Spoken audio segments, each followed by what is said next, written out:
Ça c'est pour moi. Bonjour. Bienvenue à cette conférence.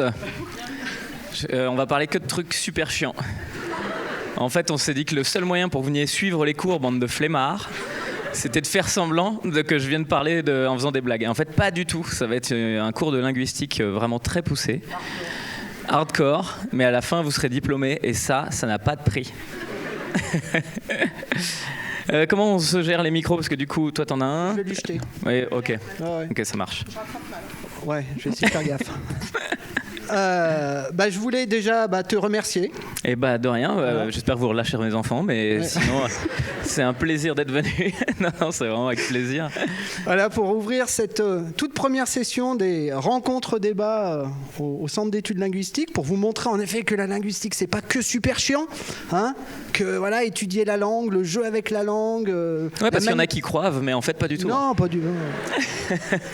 Ils y croient, mais non. Mais ouais. Voilà. Et je voulais surtout remercier Lucille, qui depuis des semaines stresse vraiment pour que tout fonctionne. Et elle, vraiment, c'était j'espère qu'ils vont pas nous confiner, j'espère qu'ils vont pas nous confiner. En tout cas, après le 17. Tu m'étonnes. Voilà. Donc je la remercie, voilà, et je vais lui laisser la parole parce qu'elle a fait tout le boulot. Et moi je la remercie aussi parce que du coup c'est ton mail qui... Ouais, j'ai eu un joli mail de je connais ton travail et j'aimerais bien que t'en parles chez nous, qui m'a donné envie de venir. Donc merci pour l'invitation. Ouais, c'est vrai que ça sonnait.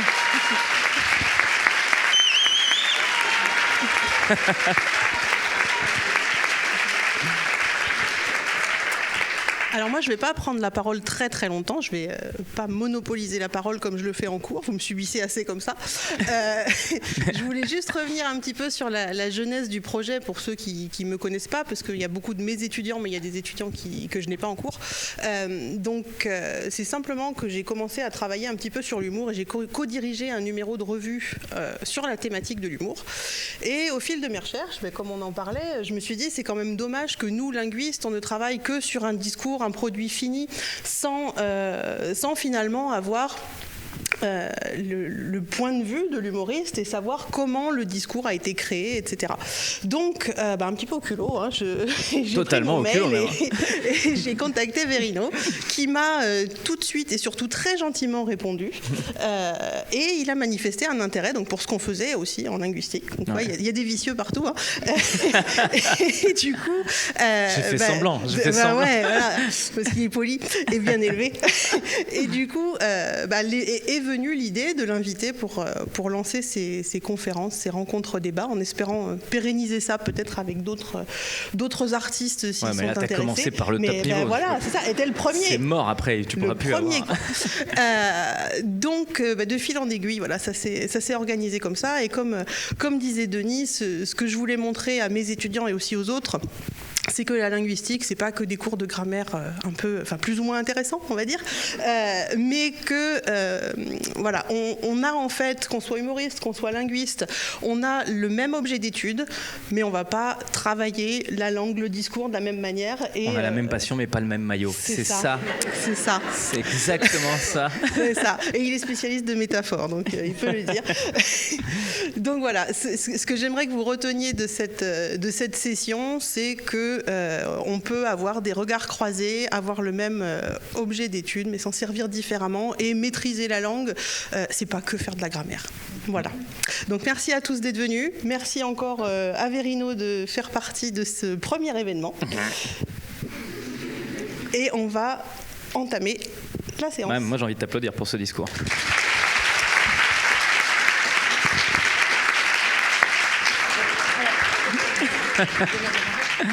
Ah, c'est Bérangère qui doit prendre le micro. On n'est pas tout à fait rodés. Ça. Je me casse. On avait dit, me semble-t-il, qu'on commençait par une question et qu'après on donnait la parole. Mais oui, c'était pour ça. Donc une des premières questions qu'on comptait te poser, et tu vas nous dire quel est ton point de vue. Ouais.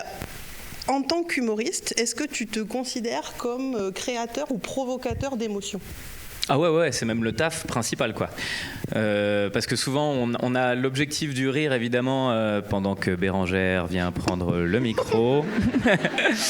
Non, évidemment, on voit le rire comme principal objectif en tant qu'humoriste, mais en fait, le rire, c'est la résultante du truc. Mais d'abord, nous, notre travail, c'est d'aller mettre... on vous voit parler discrètement, hein, vraiment. Il y a un autre micro, c'est un micro-casque, et sinon on te donne le micro-main. C'est comme tu veux, mais pour moi c'est plus facile de gérer le micro-main, parce que le micro-casque, faut faire des réglages.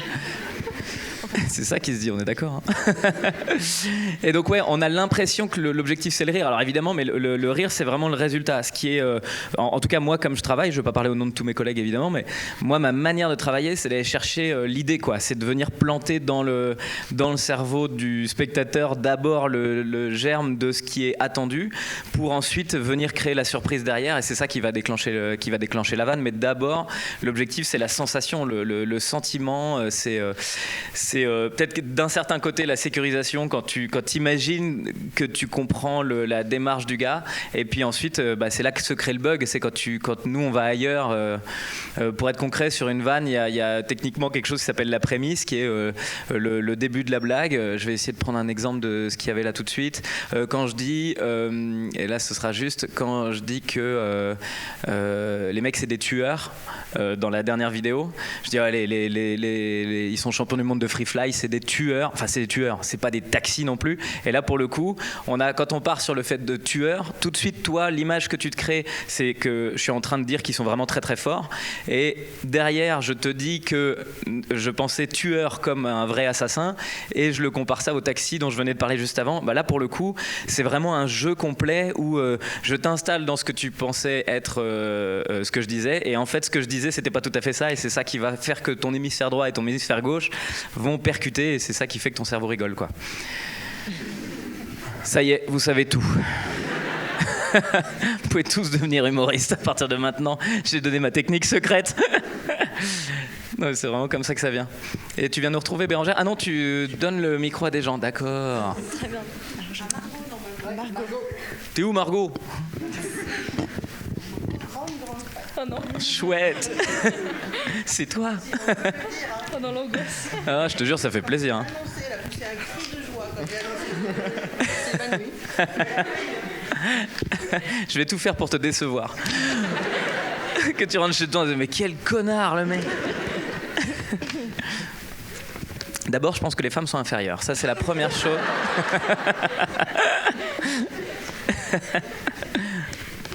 Heureusement que vous avez ri, t'imagines la gêne avec toute la salle. C'est vrai que il dit tout haut tout ce que tout le monde pense tout bas.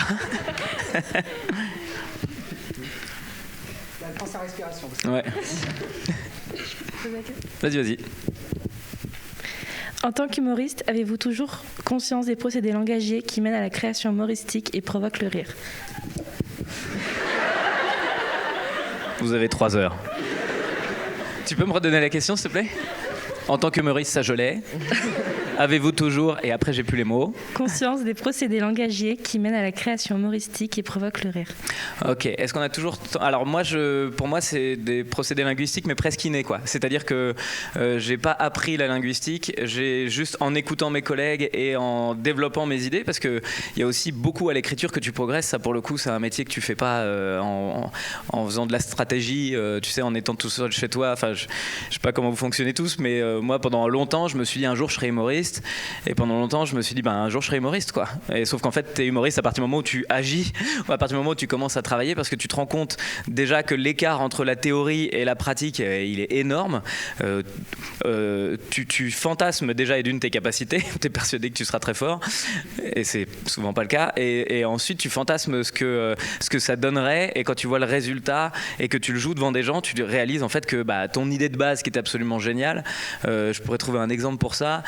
Je me suis battu pendant des années sur une idée que je trouvais très très drôle, sur un essorage de salade. L'exemple tout con, mais je suis chez moi, je viens d'essorer ma salade, et puis je verse l'eau dans l'évier, et vraiment dans ma tête je suis fier, et je me dis putain, il doit y avoir un sentiment de fierté que tout le monde doit partager. Et entre le moment où je me dis je vais mettre ça sur papier et le moment où je le joue, on a commencé tous à consommer de la salade en sachet. Et donc en fait les gens dans la salle ils disaient ouais, mais nous on s'en bat les couilles, enfin on vit pas ça puisqu'on mange de la salade en sachet. Et donc t'as des trucs tout bêtes comme ça où tu as d'abord ton idée, puis ensuite le fait de la concrétiser te fait réaliser qu'elle est nulle, ton idée. Mais donc les procédés linguistiques, ils sont... moi, c'est plutôt des idées qui s'entrechoquent que du verbe pur. Je choisis mes mots, mais parfois c'est plus des mots... parfois ça peut être juste sur le nombre de syllabes qu'il y a dedans. Parce que c'est là que ça va claquer, que c'est là que ça va dénoter, ou c'est des mécaniques même de paroles ou des comparaisons.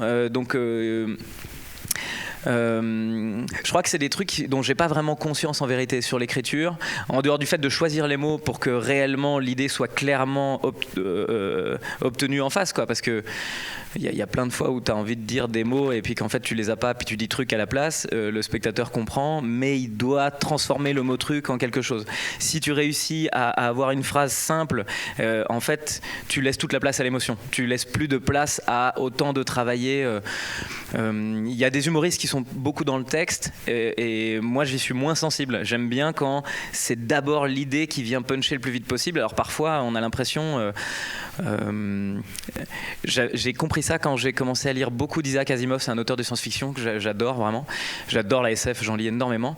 Et dans son autobiographie, il expliquait qu'il s'était un peu assis sur l'idée d'avoir un prix quelconque d'auteur pur, parce que dans la science-fiction, l'idée c'est pas tant de faire des jolies phrases, mais c'est d'abord de faire voyager le spectateur. Et donc dans l'humour, je crois qu'on a un peu le même travail, c'est-à-dire l'idée n'est pas de faire une prouesse d'éloquence, mais que le cerveau j'allais dire, et je vais le dire d'ailleurs, de baiser le cerveau des gens, quoi. Je veux dire, pour moi, dans la salle, quand tu viens, c'est pour que ton cerveau il percute différemment. C'est que tu viens te faire surprendre sans arrêt, quoi. Et donc pour ça, il faut que dans la prémisse, tout soit très très simple. Je ne sais pas si je réponds exactement à ta question, mais en tout cas, c'est à peu près comme ça que j'y répondrai. Mais n'hésite pas à me dire c'est nul, c'est pas ça que je voulais. Ou t'as pas bien compris. Non, ça va. Attends, tu peux me la redire, comme ça je veux voir si moi j'y ai bien répondu. Ouais, je veux bien, s'il te plaît. En tant qu'humoriste, avez-vous toujours conscience des procédés langagiers qui mènent à la création humoristique et provoquent le rire ? Ah ouais. Et ben alors du coup, je mettrais autre chose là-dedans. C'est qu'il y a ce qu'on veut dire, ce qu'on écrit, et ensuite ce qui sort sur le plateau. Il y a parfois, dans la théorie, vraiment, à l'écriture, il y a une phrase, c'est comme ça que je vais la dire, je la répète, je me dis, ok, c'est exactement comme ça que ça doit partir. Et en fait, et surtout dans les vidéos, je m'en rends compte parce que ce que vous voyez là, moi, je l'ai écrit et je l'ai jamais joué avant. C'est-à-dire que quand je branche la caméra et qu'on appuie sur Rec, c'est la première fois de ma vie que je teste les trucs. Je ne sais pas quelle va être la réussite. Et il y a un truc magique en salle, c'est qu'on sent ce que le public est capable d'entendre. Quelque part, comme quand on est en discussion avec... vous êtes en discussion dans la vie, tu es face à quelqu'un, tu perçois la manière dont tu dois dire les choses pour que l'autre en face comprenne ton idée. Et parfois, c'est pas exactement ce que tu avais prévu, mais en attendant, l'idée qui arrive, c'est celle que tu voulais amener, quoi. Et je me fais souvent piéger entre ce que j'ai écrit et ce qui sort sur le plateau, vraiment, quoi. Où je me dis, oh putain, c'est mieux comme ça. Et je savais pas. Et je regarde au montage, je me dis, bah ouais, c'est ça qu'il fallait dire, quoi. Et je suis énormément surpris de la différence entre la théorie et ce qui arrive au bout, quoi. Donc non, j'en ai parfois très peu conscience. Ok, c'est clair pour tout le monde ?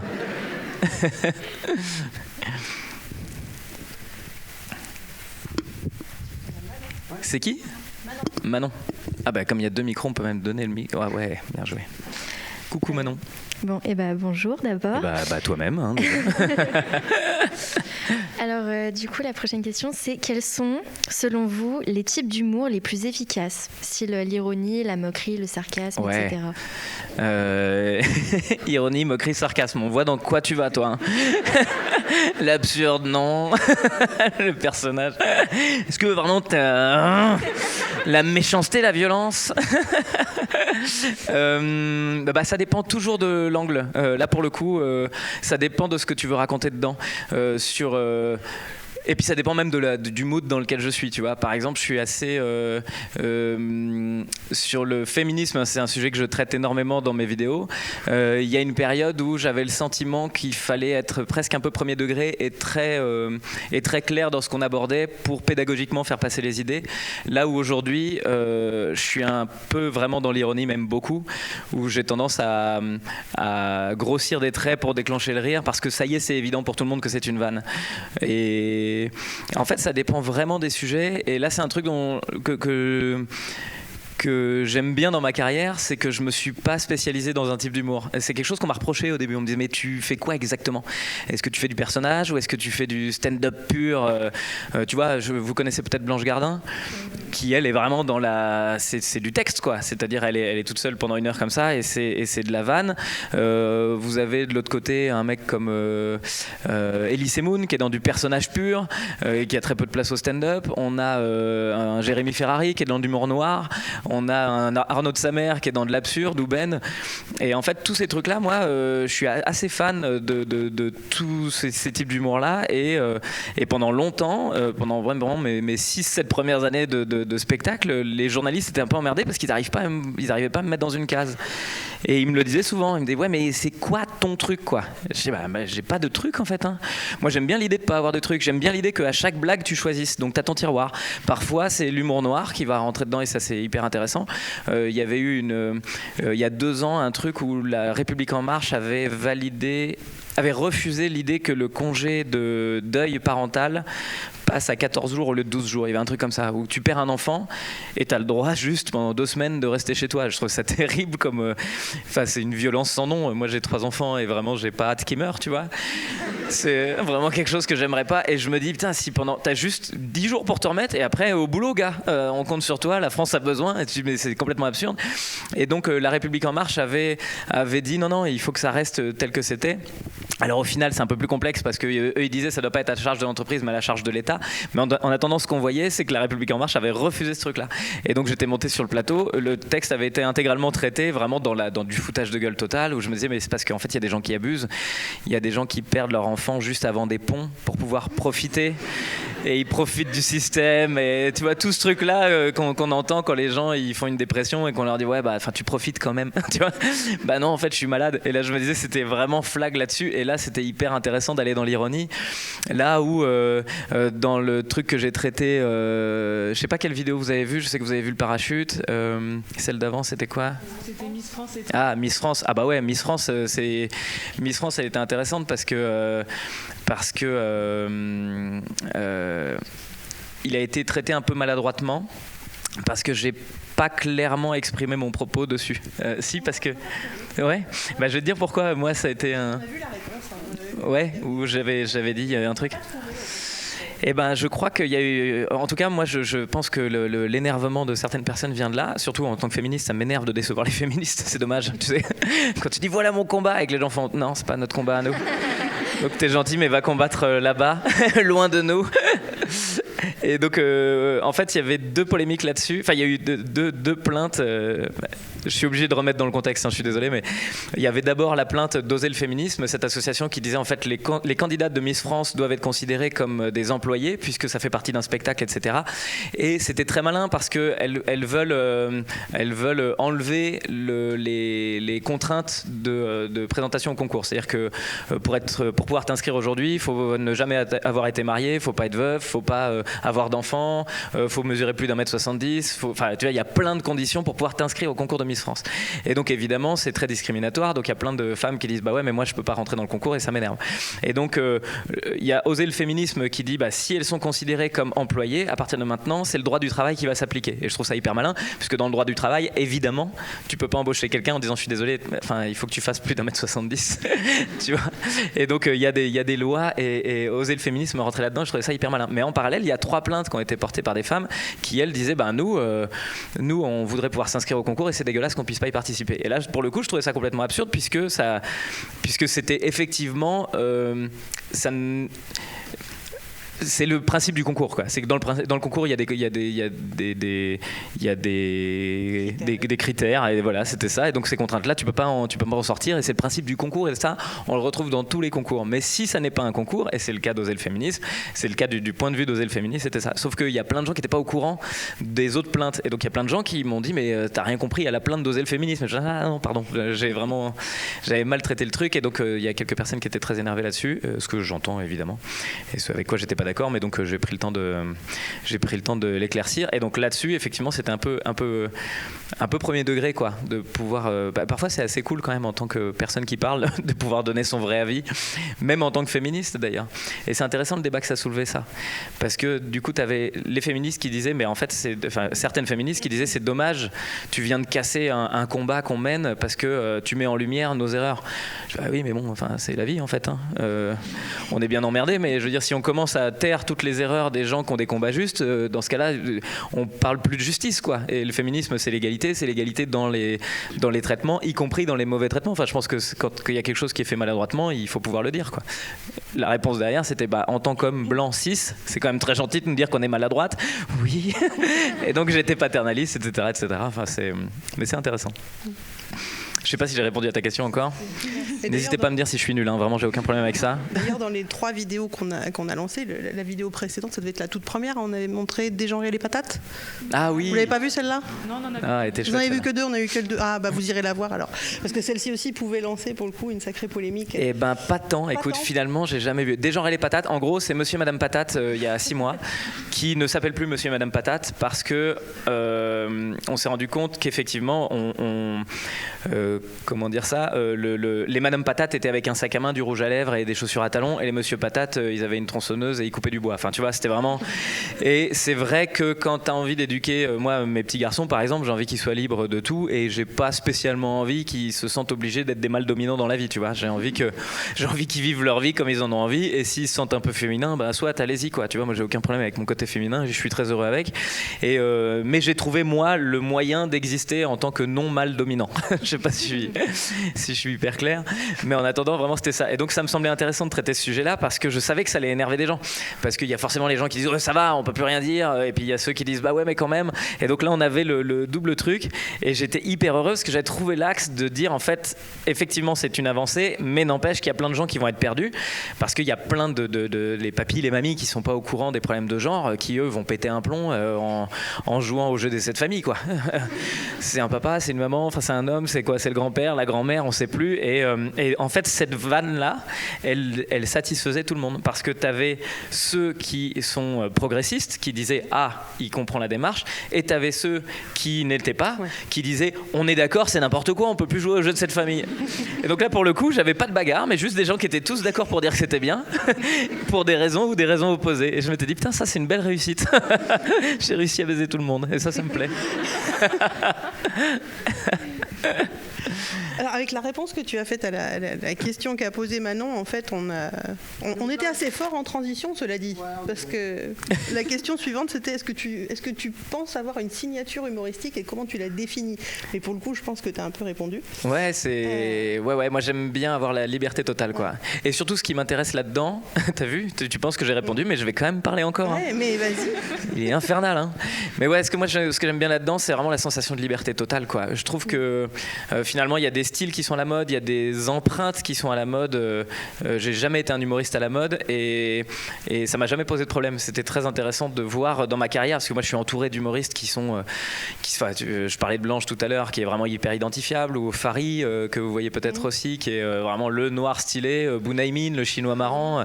Ils ont tous des styles très très très précis, et ils ont eu leur moment de mode où d'un coup c'est un raz-de-marée, tout le monde découvre Bunaimin, que moi je connais depuis 15 ans, c'est un vieux pote, et que d'un coup ce mec-là prend toute la place. Et vous remarquerez que moi, à aucun moment de ma carrière, j'ai pris toute la place. Mais ce qui est génial en n'étant pas à la mode, c'est que tu te démodes pas. Et j'ai bon espoir de durer encore et de vous casser les couilles pendant longtemps. Parce que justement, en étant assez libre dans les traitements, je suis pas mis dans une case, et je lutte contre les cases, quoi. Là, moi, j'ai eu l'occasion de rencontrer Franck Dubosc plusieurs fois parce que c'était une de mes idoles quand j'ai démarré. Et puis j'étais en première partie de ses spectacles pendant longtemps. Et je me rendais compte de ce style très très précis qu'il avait pour toi public. Et aujourd'hui, force est de constater que les nouvelles générations sont moins sensibles à ça, ou ont l'impression de l'avoir entendu et réentendu, ou même Elie Semoun, on a l'impression de connaître, quoi. C'est-à-dire tu vois le nouveau spectacle, tu dis oui, bon bah ça y est, j'ai fait le tour du truc. Et moi c'est vraiment ce contre quoi je lutte, quoi. Et donc j'essaye d'être différent tout le temps dans tous mes traitements pour pouvoir durer. Et si ça se trouve, je vais rater. Mais comme je le saurai que plus tard, pour l'instant je suis content. C'est vrai qu'on en parlait un peu samedi avec Denis, et à défaut vous voyez le week-end. ouais. Ils sont au courant, vous hein enfin, Maintenant, oui. Hein. Je voudrais pas foutre la merde, mais... Et donc, à défaut d'avoir... J'espère que vous aurez un joli petit linguiste. À défaut d'avoir un type d'humour en tant que tel, on était assez d'accord pour dire que... Je crois qu'ils t'écoutent plus, ils sont dans la vanne. Ils sont dans la vanne. Je viens de dire un truc interdit, j'ai imaginé 2 profs ensemble et ça... On leur dit que ce qu'il faut faire pour comprendre, c'est avoir une image mentale. Voilà, elle est là. Hein. Pardon. C'est pas grave. Les enfants. Ils aiment bien quand je leur dis ça en cours.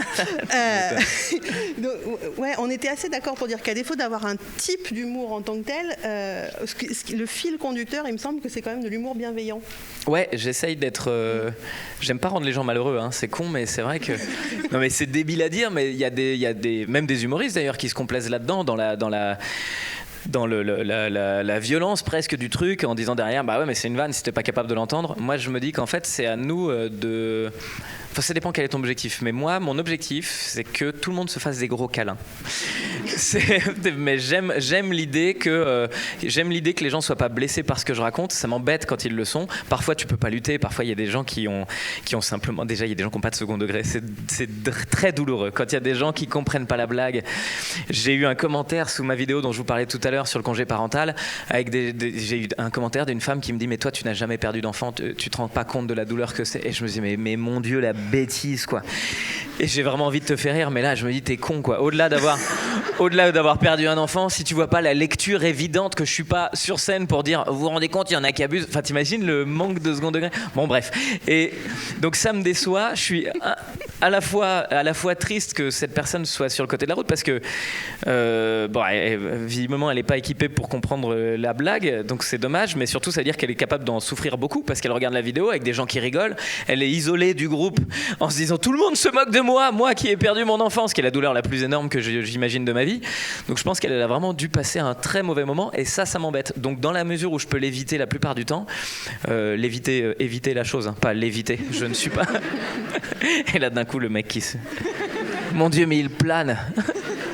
C'est incroyable. Donc ouais, j'essaye de faire en sorte de réunir. Moi, j'aime bien toujours l'idée que la cible se marre, quoi. Moi, c'est ce qui m'intéresse. Et y compris, tu vois, quand j'ai traité le sujet du terrorisme à l'époque du Bataclan, où je crois que c'est mon deuxième Dis donc Internet, où c'est-à-dire je démarre en me disant tiens je vais faire des trucs en me foutant de la gueule de ce qui se passe sur Internet. La semaine d'après il y a les attentats de Charlie Hebdo. Je me sentais mal de dire alors cette semaine le concours de la moustache en Alsace, tu vois. Donc j'ai dû traiter ce sujet-là et c'est quelque chose auquel j'étais pas du tout habitué, d'aller traiter des sujets vraiment violents comme ça. Et malgré tout j'étais hyper heureux du traitement qu'il y avait et je me disais même un terroriste, il voit la vidéo et il va voir qu'il est un peu teubé. C'est-à-dire qu'en regardant le truc, je regardais l'organisation des événements où même les mecs ont laissé la carte d'identité sur la bagnole quand ils se sont cassés. Et j'imaginais les flics qui regardaient la carte en disant ouais non mais c'est trop facile, il faut qu'on la cache parce que évidemment qu'on le retrouve le gars. Et donc il y avait plein de trucs comme ça où je me disais même la cible de la moquerie doit quand même se dire ah c'est vrai que j'ai été teubé quoi. Et moi c'est ça qui m'intéresse. C'est le moment où tu te rends compte que toi-même t'as été nul et que tu fais et parce que moi j'aime bien ça, moi, progresser par l'humour. Quand quelqu'un me met face à mes réalités de mec médiocre avec humour, bah déjà ça me fait progresser et puis ensuite c'est vrai que quand c'est bien fait t'es obligé de reconnaître que t'es con quoi des fois et c'est pas très grave en plus d'être bête. Enfin moi ça me va. Et ensuite je crois qu'on a une question de Kenza.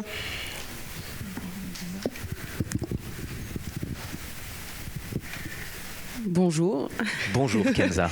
Quelle est selon vous la création humoristique dont vous êtes le plus fier? À l'inverse, quel est votre pire flop? Oh, des flops, je vais te dire. Je suis jamais gêné par les flops, c'est vraiment quelque chose qui me dérange pas du tout. Comme ma démarche est positive, quand je rate une vanne quoi. Enfin, tu vois, même quand il y a des gens très énervés, tu vois, sur Miss France, le débat qui était lancé, enfin, il y a un moment, il y a eu des discussions parce que j'essayais d'exposer mon point de vue. Il y a d'autres personnes qui voulaient pas que je l'expose parce qu'en tant qu'homme, je pouvais pas parler du féminisme. Moi, je leur disais que, en tant que féministe, du coup, donc humaniste, parce que pour moi, le féminisme, c'est c'est un combat d'humain, quoi. C'est-à-dire que c'est pas un problème de femmes par rapport à. Si le féminisme, ça devient un problème de femmes par rapport aux hommes, ça veut dire qu'en fait, tu essayes d'équilibrer ou de dérégler un rapport de domination qu'il y a. Aujourd'hui, on est bien conscients tous, j'espère, que effectivement, le monde est beaucoup plus simple quand tu es un homme blanc. Et du coup, il y a des femmes qui souffrent de ça, qui disent non, moi en tant que femme, j'ai pas accès aux mêmes choses, et ça, on en a bien conscience. Mais quand il y a des femmes qui disent nous, en tant que femmes, il va falloir qu'on se serre les coudes pour aller écraser ces putains d'hommes, je me dis là, t'as pas compris le truc. C'est-à-dire, c'est plus du féminisme, c'est plus une abolition de privilèges, c'est une inversion de privilèges. Et là, tu veux devenir dominante par rapport à moi, et ça, pour le coup, je le refuse. Moi, je suis d'accord pour qu'on soit au même niveau, et bienvenue, et alors que je suis quand même du bon côté, donc je pourrais te dire de fermer ta gueule et moi rester dans mon fauteuil confortable. Mais non, moi j'aime bien qu'il n'y ait pas de rapport de domination. Donc si toi tu essaies de me dominer, à partir de ce moment-là, je te laisserai pas la place pour le faire, quoi. Putain, je sais plus la question, je suis parti loin, mais je sais que j'y répondais pas du tout. C'était un des points que je voulais mettre. Quelle est la création humoristique dont vous êtes le plus fier, et à l'inverse, votre pire flop? Et donc voilà, donc dans ces moments-là, donc ça c'est un flop, c'est-à-dire que c'est un échec parce que j'ai pas réussi à mettre tout le monde d'accord. Bon c'est pas grave, mais des fois c'est la vie.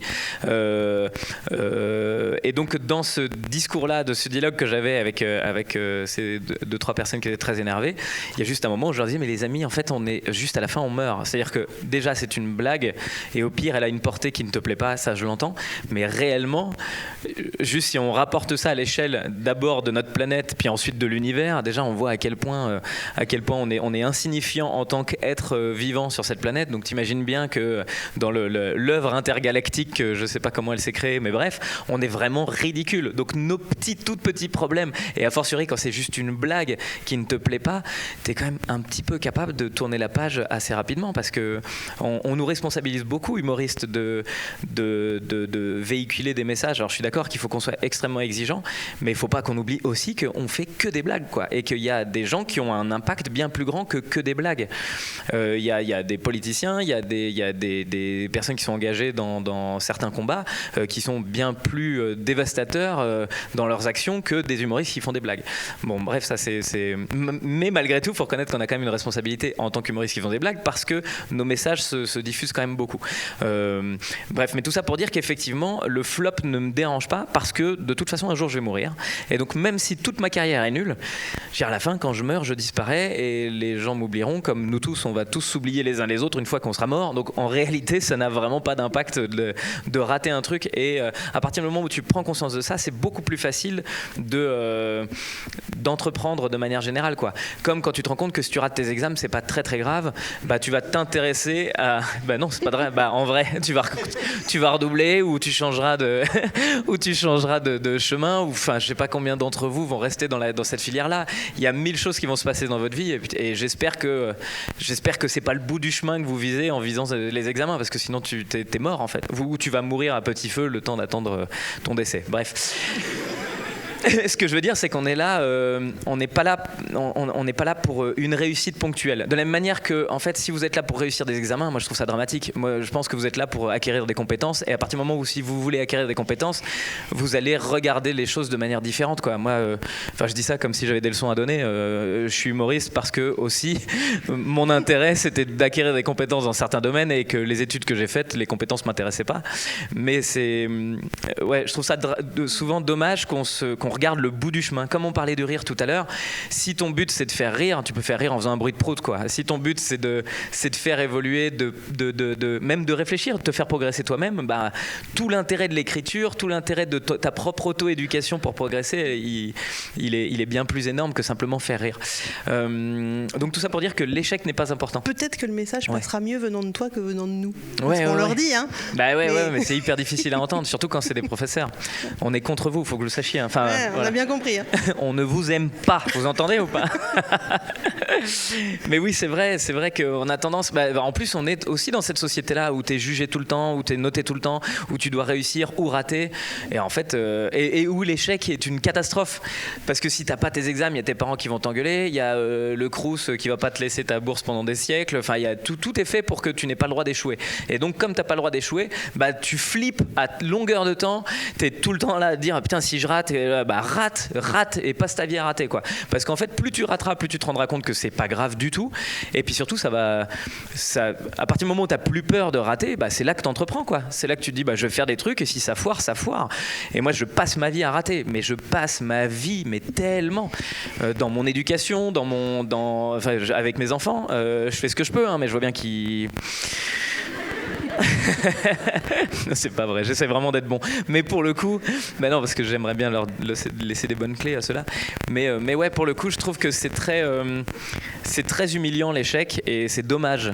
C'est dommage, on n'a pas envie de rater, quoi. Alors que rater, je sais pas si certains d'entre vous sont abonnés, j'ai une autre chaîne qui s'appelle Verino Classics où pour le coup je fais mes vidéos mais sans les montages, où là tu vois vraiment quand la vanne elle passe pas. Bon bah ceux qui voient les vidéos, vous voyez bien que ça n'a aucun impact, quoi. Je parle, il n'y a pas de rire. Bon, bah écoute, on va raconter autre chose, quoi. Alors justement, on s'est rendu compte, et transition, on est vraiment fort. Arrête, j'ai pas répondu à quelle est ma plus grande réussite. C'est qu'on a l'impression parfois que le public va pas forcément rire à une vanne, mais va rire à ta réaction par rapport à la vanne ratée. Il peut y avoir ça, ouais. Et d'ailleurs, ça a été un danger pendant un certain temps, et c'est pour ça qu'aujourd'hui, je ne diffuse plus les vidéos sans montage, parce que ça devenait un enfer. En fait, ça a aiguillé sur autre chose. C'est-à-dire qu'effectivement, je pense que je suis assez doué pour ça, pour rater. Rater et pas mal le prendre. C'est vrai que c'est assez kiffant quand tu vois quelqu'un qui se plante sur scène et pour qui c'est pas grave. C'est-à-dire qu'en tant qu'être humain, tu te dis « Oh putain !» Alors que moi, je serais en train de me liquéfier. Tu t'imagines tout le temps, si tu dois prendre la parole en public, monter sur scène et que tu fourches.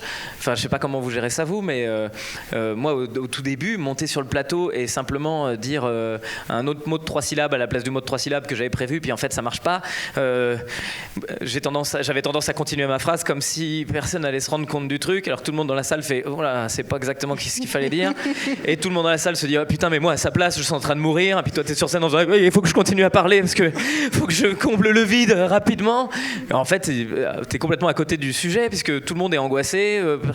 Et je pense qu'en fait, au contraire, quand tu rates et que tu dis bon, ben en fait, là, le public reste disponible et reste à l'écoute. Et puis effectivement, il n'y a plus de gravité et donc tu peux te focaliser sur ton truc. Et donc, ça m'a joué des tours parce que effectivement, il y a un moment, déjà, il y a des spectateurs qui venaient dans mes salles le vendredi en se disant bon, qu'est-ce qu'on lui fait ? Comment on va l'emmerder pour qu'il puisse perdre son texte et qu'il puisse nous montrer comme il gère. Ouais les gars, mais moi j'ai un texte, c'est un enfer, hein. Ce que j'écris dans la journée, je dois l'apprendre par cœur pour pouvoir le restituer. Il y a entre 700 et 1000 mots à chaque fois, donc c'est beaucoup. Je le précise que vous, ça doit pas vous parler. C'est bien, il compte les mots, il est content. Mais vraiment, c'est du taf, quoi, tu vois. Je mets je pense 5 ou 6 heures pour écrire mon truc. Ensuite, je mets 1 ou 2 heures pour l'apprendre vraiment bêtement. Et ensuite, je joue mon spectacle. Et juste après le spectacle, je le ressors tout de suite. C'est-à-dire, j'ai même pas eu le temps de le répéter. Donc, je reviens sur ma mémoire immédiate d'il y a longtemps. Donc, c'est vraiment tout sauf de la mémoire immédiate. Et si en plus, au milieu de ça, je rate une vanne, qu'il y a un mec qui me lance un truc, qu'il y a un drapeau breton derrière parce qu'il avait très envie. Enfin, dans mon cerveau, il a 1000 trucs à gérer et c'est un enfer total. Et c'est un enfer total que je gère bien. Et donc, les gens, ça les amuse. Mais il y a un moment où tu te dis, putain, plus personne n'écoute mes vannes. Les gens viennent juste pour plante-toi, qu'on voit comment tu gères. Et je me disais, c'est dommage parce que parfois, j'ai des trucs à raconter. J'ai plus envie de mettre en place mon travail que le foirage du travail. Et la saison dernière, il y a des gens qui pariaient sur le nombre de fois où j'allais perdre mon texte. Et je me dis, c'est quand même très humiliant. C'est quand même dommage de faire des blagues et que les gens voient juste le moment où tu rates ton texte, quoi. Et juste, je termine ta question de tout à l'heure. Quelle était la blague dont j'étais le plus fier ? Il y en a plein dont je suis très heureux.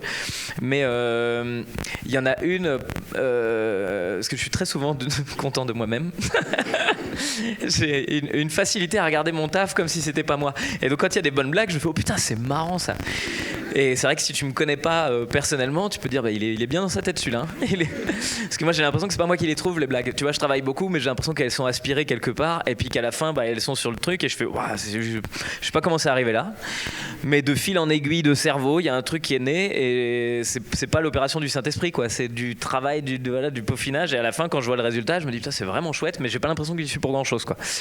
Donc bref, quand je vois des bonnes vannes, des fois je suis très heureux de voir que c'est moi qui les ai trouvées et qui les ai trouvées et il y en a une dont vraiment j'étais très heureux, c'est C'est une vanne, en plus que quand je l'ai postée après, elle a fait un très bon score.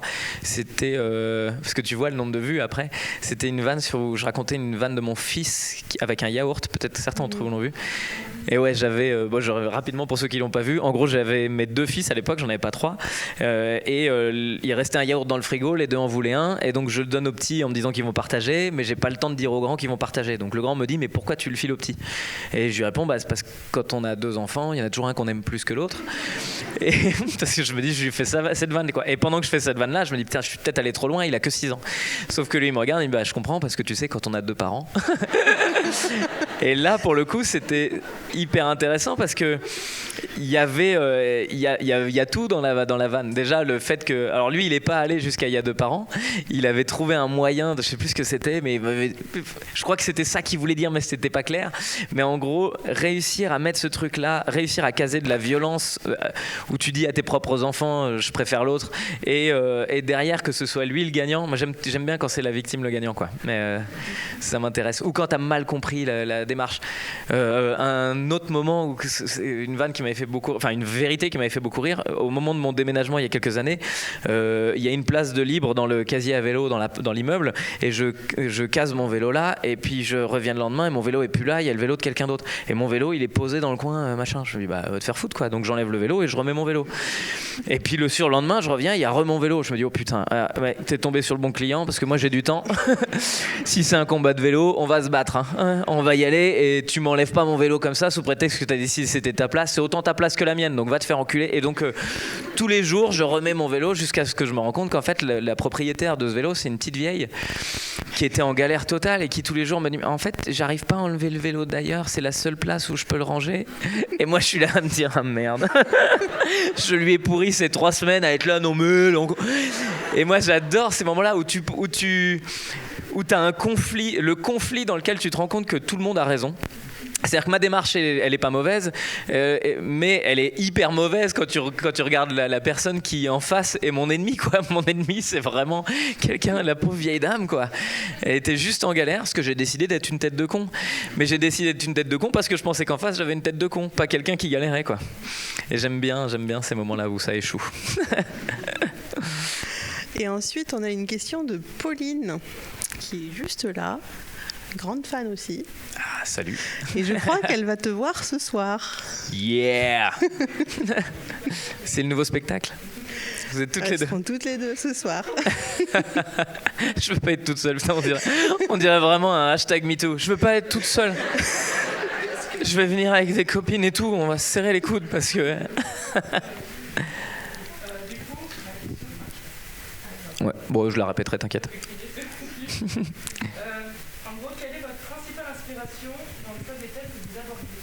Quelle est ma principale inspiration? Le thème que ma principale inspiration, les thèmes que j'aborde, en vrai, je me retiens sur rien du tout. Je peux traiter. Alors là, pour le coup, la semaine dernière, les thèmes étaient intéressants parce que je parlais de Théoura dans Koh-Lanta pour ceux qui regardent.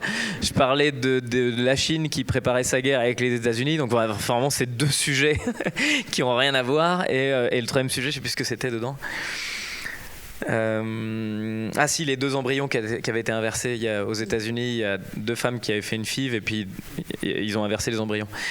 Et donc ils se sont rendus compte, au bout de 14 mois, 9 mois de grossesse plus 13 mois, 9 mois de grossesse plus 4 mois de l'enfant, ils se sont dit mais en fait c'est pas mon enfant, et toi c'est pas ton enfant. Ah bah non, ils ont inversé les embryons, donc c'est dommage. C'est-à-dire que ton bébé n'est pas ton bébé. Et donc je me disais ça doit être sympa, les échanges et tout ça, bref. Et donc pour le coup, en fonction de ce qui se passe, quoi, il y a des trucs parfois qui méritent du traitement où je me dis tiens ça va être marrant, il y a des trucs où parfois il faut que je prenne la parole dessus parce que c'est des combats qui me semblent intéressants, tu vois, quand sur le féminisme vraiment ça a été un moment pendant longtemps je voulais prendre la parole dessus parce que je suis avec ma femme depuis 22 ans maintenant alors que j'en ai 39, donc si vous faites le calcul, on s'est rencontrés au lycée en tout début de terminale mais je vais la détacher bientôt, hein. Enfin Parce que ça a l'air chouette d'être dans une relation longue comme ça. Tu te dis putain, ça marche bien. Et ouais, vraiment, c'est une femme géniale. Bon, bref, mais tout ça pour dire que du coup, j'ai été éduqué très tôt à l'égalité entre hommes et femmes, puisque moi, dès nos 18 ans où on habitait ensemble, il fallait trouver un moyen que ça fonctionne, ce couple-là, tu vois. Et donc, à partir du moment où il y a eu une brèche qui s'est ouverte sur le féminisme, j'avais envie de prendre la parole dessus parce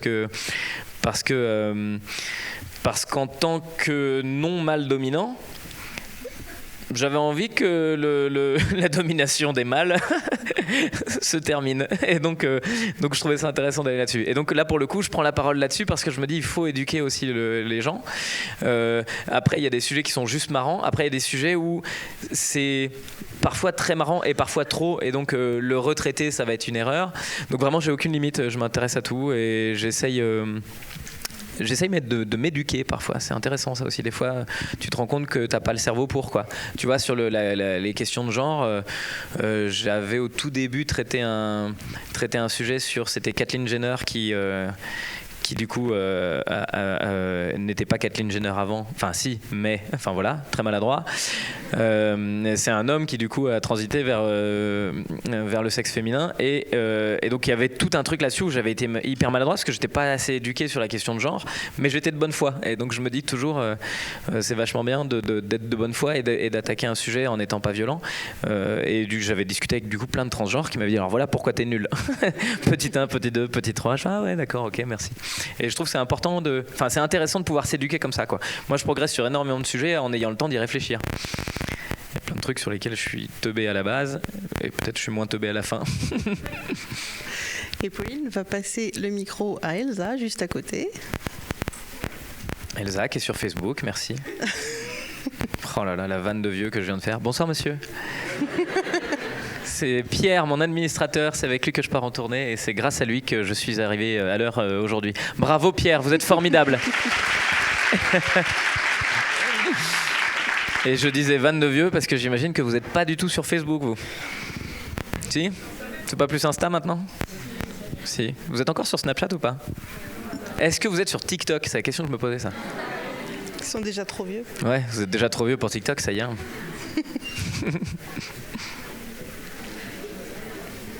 Ah, il y a un débat TikTok qui est parti. Ouais.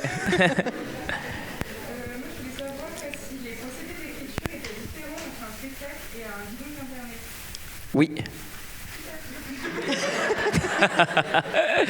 Ouais, donc pour ceux qui n'ont pas entendu, est-ce que les procédés d'écriture sont différents entre le spectacle et dis donc Internet ? Ouais, parce que le spectacle, pour le coup, j'ai plus le droit à l'erreur, c'est-à-dire que j'ai le temps de vraiment fouiller le sujet quoi.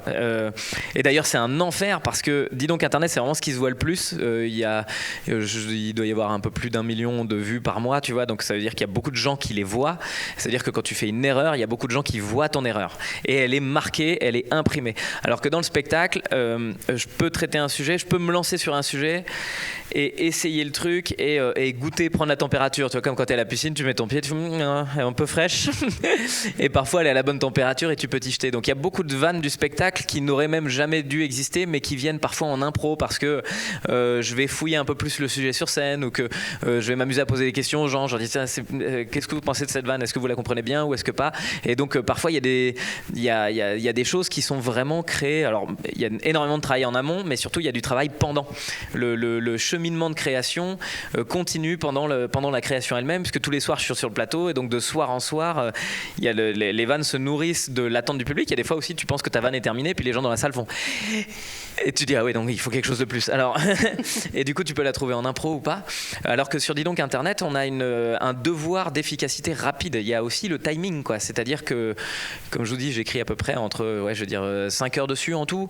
donc sur une journée 5 heures dessus en tout non, c'est 5 heures d'efficacité d'écriture, mais j'ai besoin de certains moments où simplement ça va être alors attends qu'est-ce que je voudrais exactement raconter là-dessus, et ça prend du temps mais c'est pas comptabilisé. Il faut aller vite avec le dis donc Internet quoi. Il faut que je sais que le vendredi quand je commence à écrire, le vendredi soir je vais tourner et donc il y a quand même une petite pression, c'est que quand t'as rien à raconter tu te dis bon alors c'est chaud là parce que ça devient il y a des soirs où vraiment je joue en ce moment à Paris à 19h45, à 19h 37, le texte n'est pas terminé, quoi. Et là, c'est vraiment le coup de speed où je suis comme ça, je finis le truc rapidement, je me dis ok, je me mets le plan rapidement en tête pour essayer de l'avoir juste. J'aurai pas le texte précis, mais j'aurai le plan, quoi. Et donc à la fin du spectacle, je monte avec il y a tout qui va pas, quoi. Mon cerveau, il part dans tous les sens. D'ici que je foire un truc et qu'il y ait quelqu'un qui dans la salle fasse allez, impro, ouais. Et donc là, j'essaye d'être plus efficace dans l'écriture du debunk internet. Et il y a beaucoup de moments où je trouve des meilleures vannes dans le debunk internet que j'aurais pu trouver si j'avais traité ça pour un spectacle. Parce que dans le spectacle, comme il y a une espèce de long terme, comme vous, quoi. C'est-à-dire que dès octobre, tu sais qu'il va y avoir des partiels, mais tu t'y mets la veille, quoi, tu vois. Parce que en t'y mettant la veille, t'as quand même l'enjeu, tout le truc, t'ingurgites vachement vite, t'es conscient de tout l'enjeu qu'il va y avoir, t'es conscient de tout ce qu'ils vont imprimer. Alors que si c'est dans 2 mois, c'est cool, quoi. Tu lis tes trucs un peu, tu fais tes fiches, tu soulignes, t'écris un peu dans d'autres couleurs. Alors que la veille, ta fiche, elle est et t'es du coup vachement efficace, quoi. Et si on arrivait à être efficace comme ça, je pense que l'être humain serait meilleur de manière générale. Mais ouais, comme vous tous, j'ai du mal à voir à très long terme. Et ensuite, c'est Corentin, grand fan aussi, qui a une question qui est un peu liée. Ouais. Je sais pas s'il marche le micro, donc je sais pas si on se fait chier depuis tout à l'heure à passer un micro. Pas sûr, oui. Ah si, c'est bon. On va continuer le running gag, bonjour. Bonjour. Y a-t-il des étapes préliminaires à l'écriture et une fois sur scène, vous ménagez-vous une marge d'improvisation ? Ouais, toujours. Alors là, la marge d'impro, vraiment, parce que en plus, j'essaye d'être sur le plateau comme quand je suis dans la vie.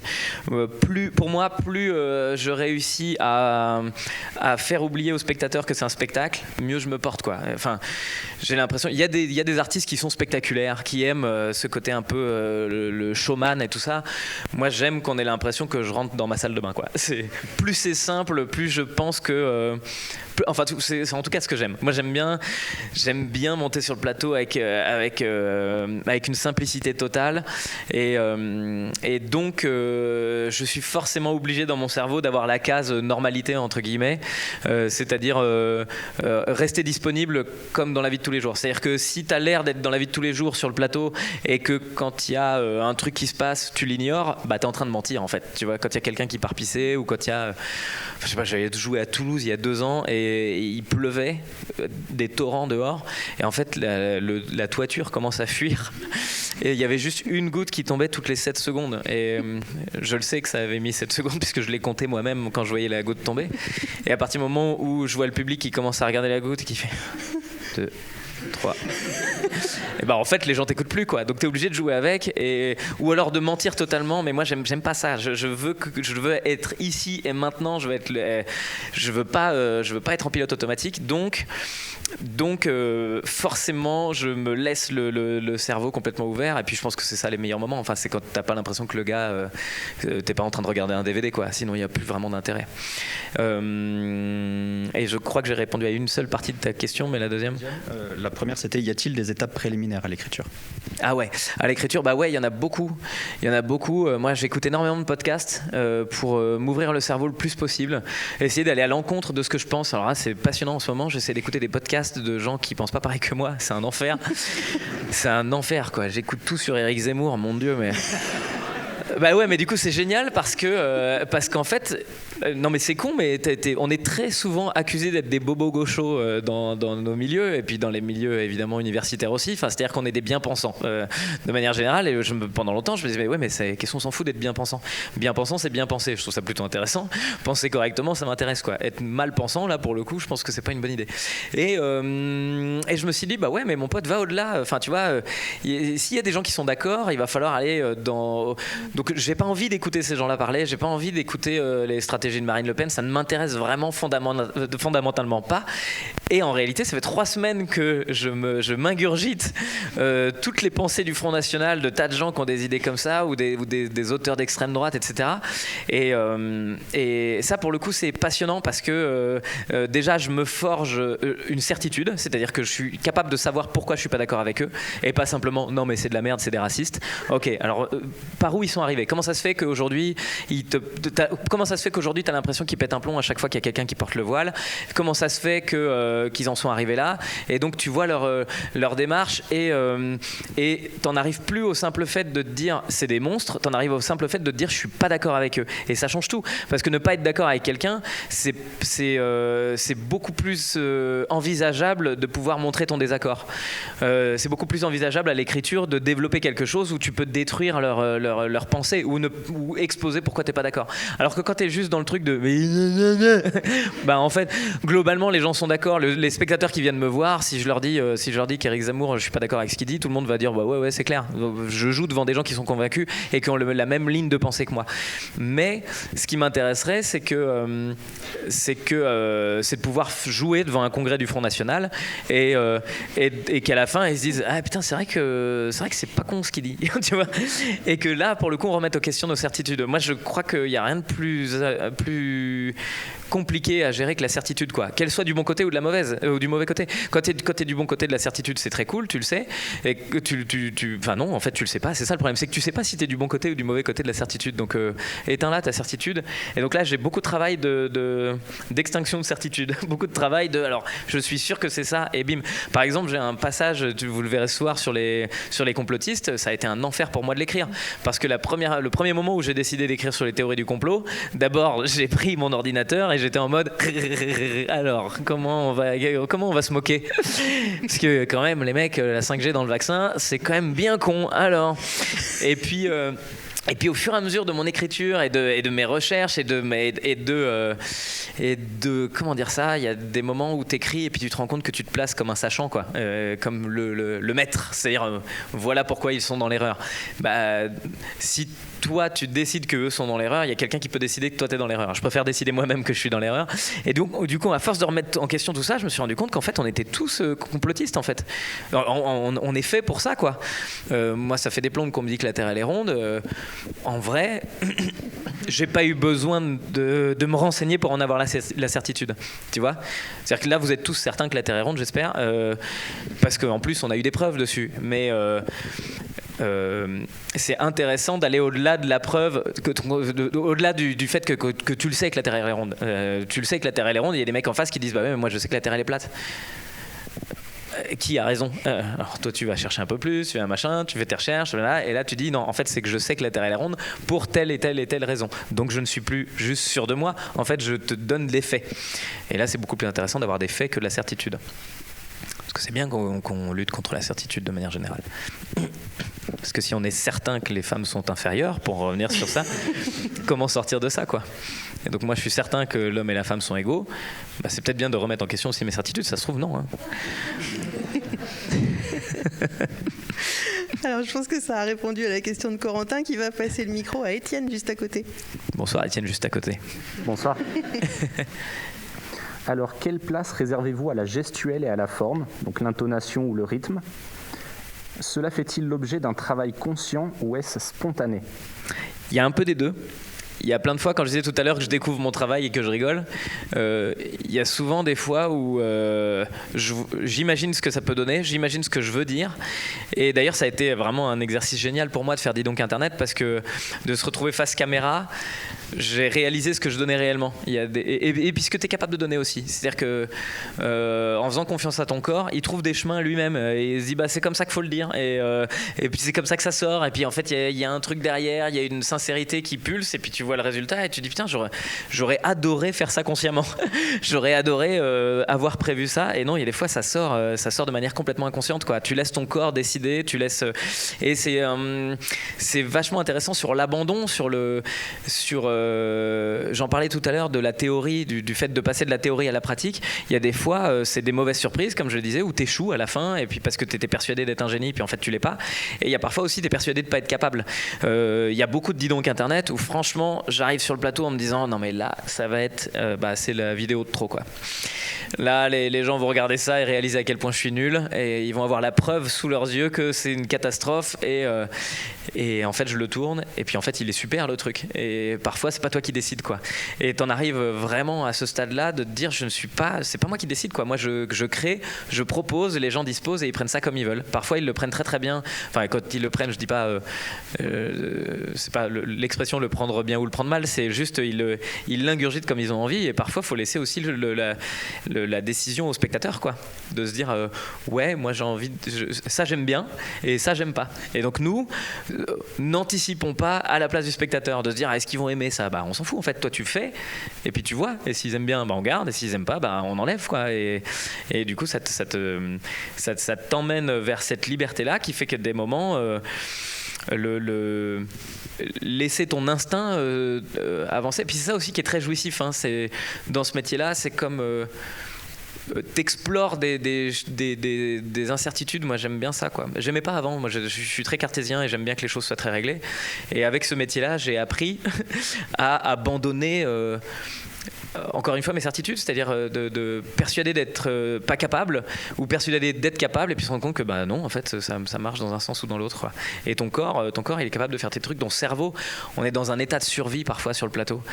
Il y a des moments vraiment où je pense que c'est ton cerveau reptilien qui prend le pouvoir, parce que tu vois bien que t'arrives pas au bout de ta vanne, t'arrives pas au bout de ta phrase, t'as le spectateur derrière qui attend, et paf, et en fait il y a une vanne de ouf qui sort en impro, tu vois waouh, d'où ça vient, un truc tout con. Là, il y a la semaine dernière dans mon spectacle, c'est une impro que j'ai gardée, donc ne soyez pas surprise de la revoir ce soir.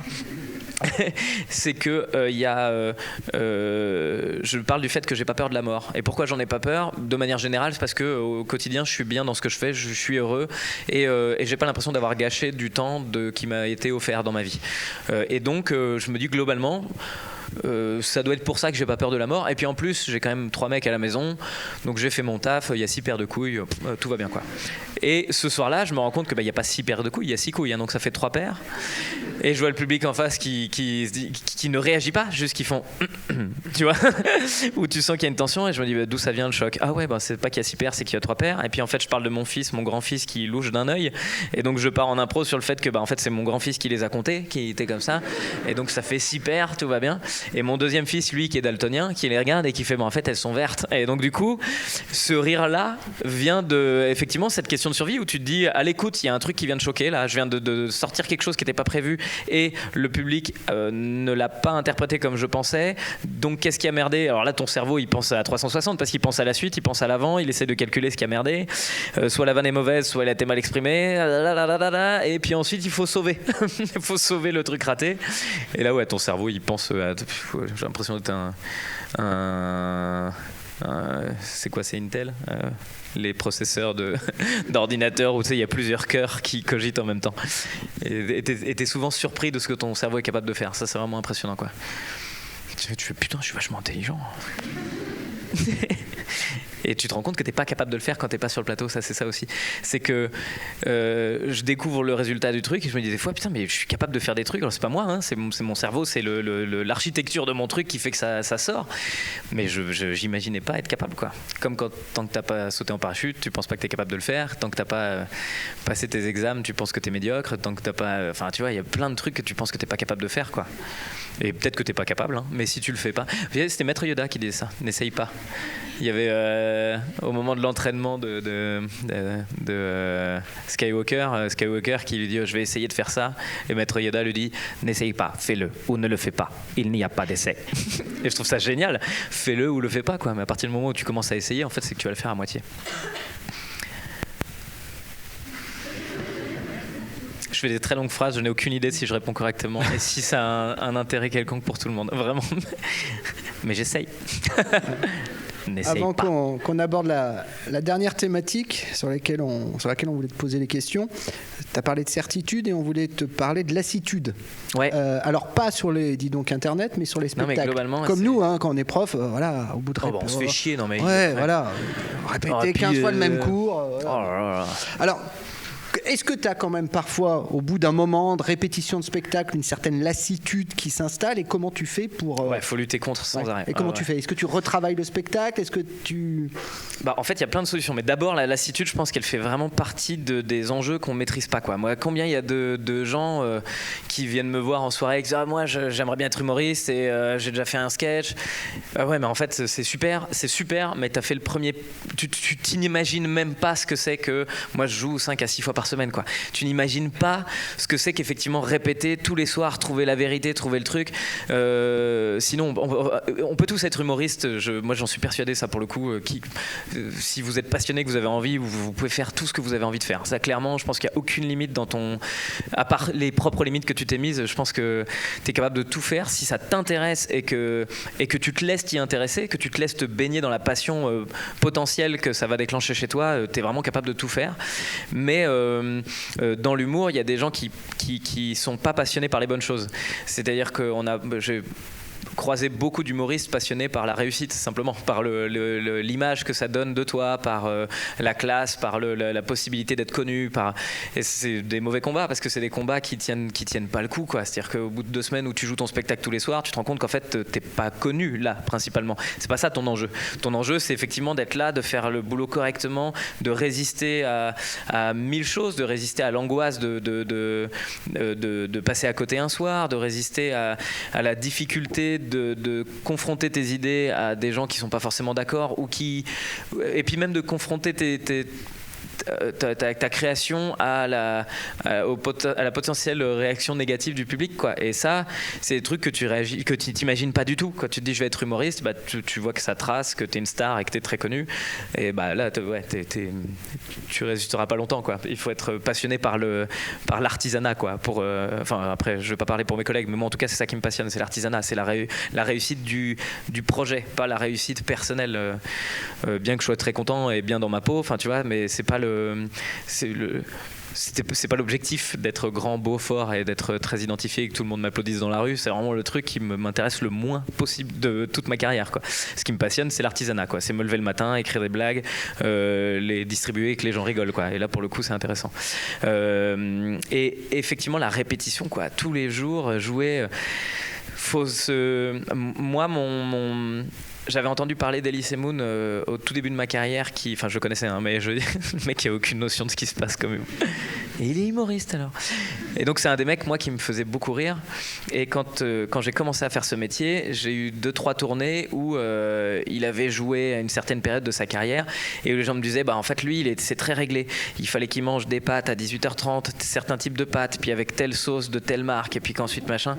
Et je me dis, oh, putain, ça doit être comme ça qu'il faut faire, quoi. Et donc je me mettais dans un état tous les jours, tu vois, équivalent, c'est-à-dire qu'il faut qu'à telle heure je fasse ça, je prends ma douche, je fais mon truc, et puis du coup quand je monte sur le plateau, je suis dans les mêmes dispositions que la veille.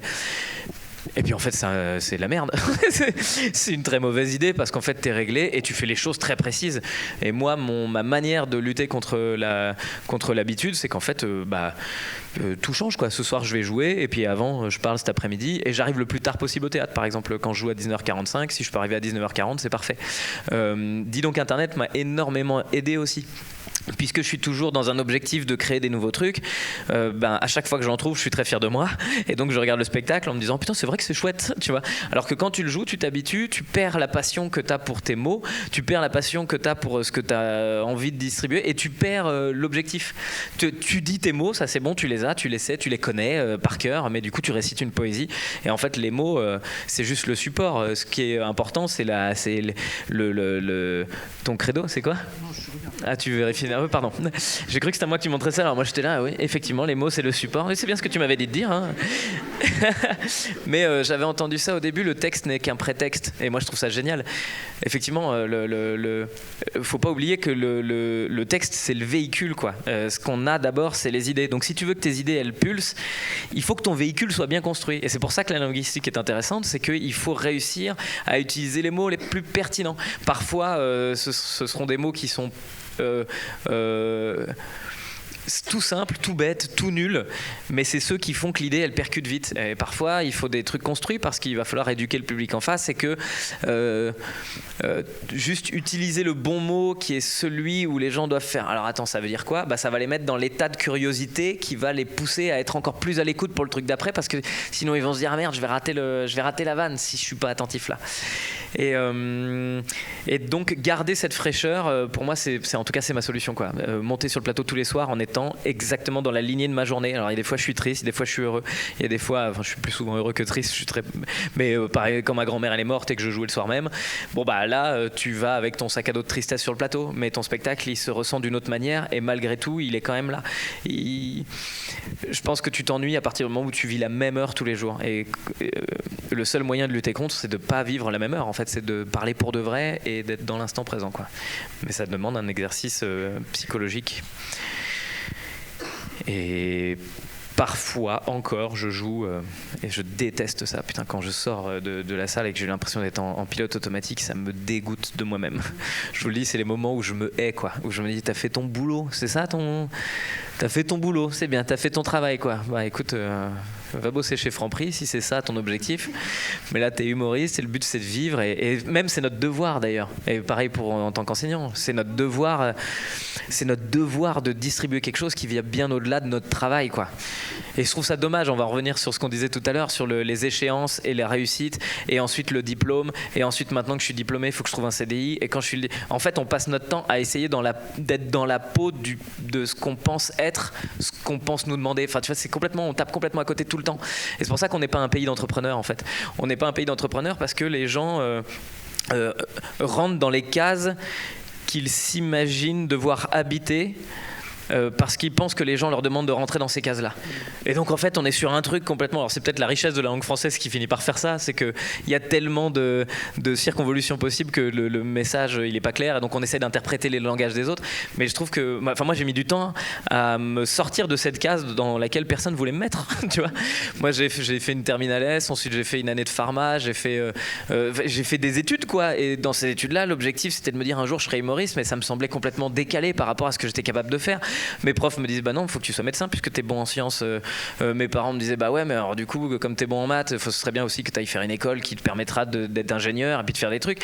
Et puis moi là-dedans je me disais bah ouais c'est vrai qu'il faudrait que je corresponde à tout ça, puis en fait machin, puis quelle est ma place dans la société, mais t'as pas de place dans la société, tu n'en as pas quoi. Et c'est génial en fait de pas avoir de place, c'est-à-dire que tu vas te la créer, en fait personne t'attend nulle part, t'as le droit à l'erreur 1000 fois, si tu rates et que les gens se moquent c'est simplement parce que eux ils ont peur de rater, et puis à partir de là tu dis ok, bon bah alors faisons, fabriquons et soyons honnêtes avec nous-mêmes, et c'est beaucoup plus agréable d'être passionné que t'as qu'à te casser. J'étais dans un moment hyper important pour moi. J'ouvrais mon cœur. T'as un examen ? Ok, bah bon frottis alors. Si c'est ça, non ? Je savais pas quel genre d'examen c'était. Ah zut. Mais ouais, je pense qu'il faut sortir de ta case quoi. Et rien n'est grave.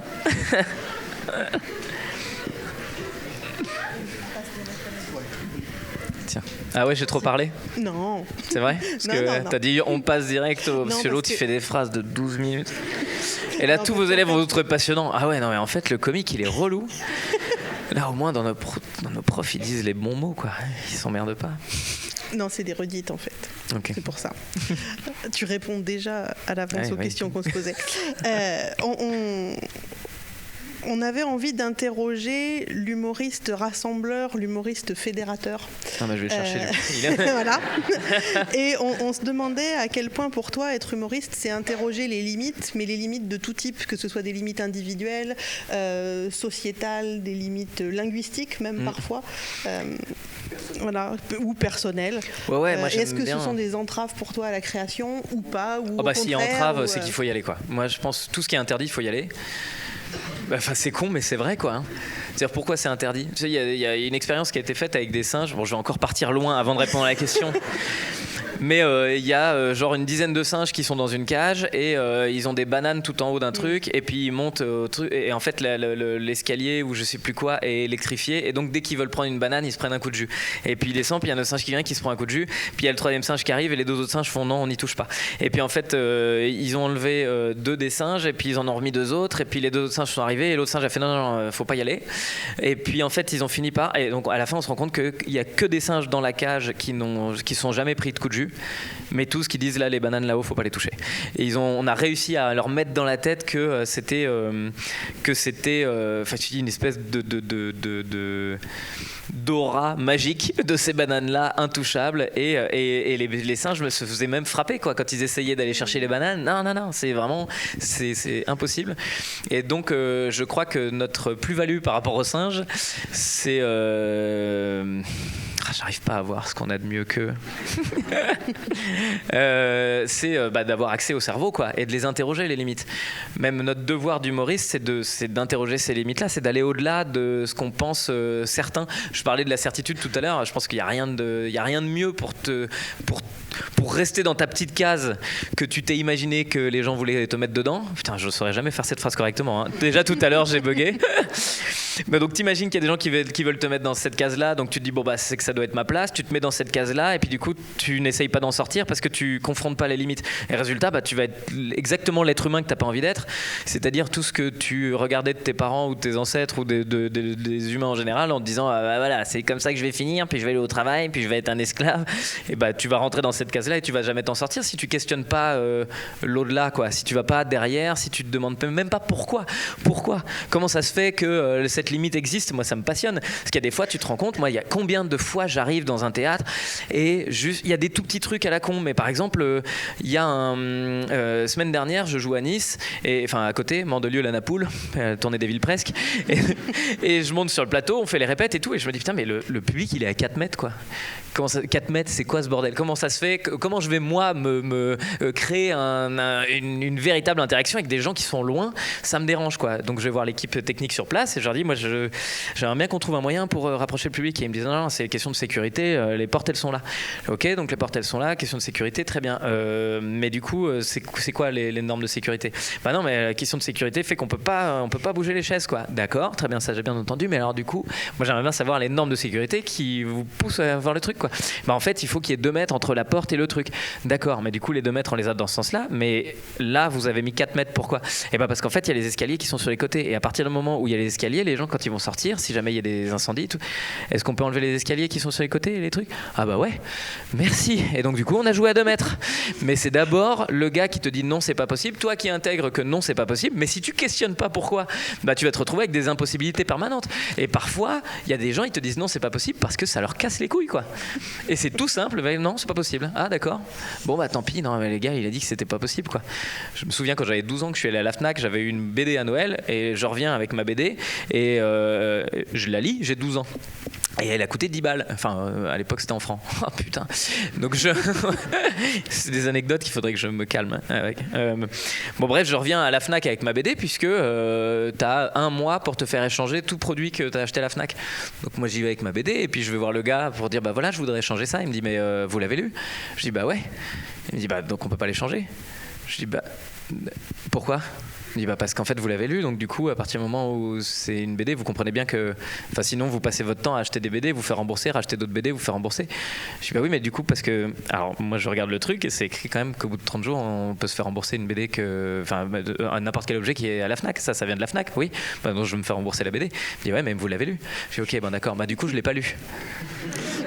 Et le mec en face il fait, bah ouais mais du coup parce que ouais mais là c'est pas possible. Et tu dis bah oui mais alors c'est pas possible, c'est quoi la solution?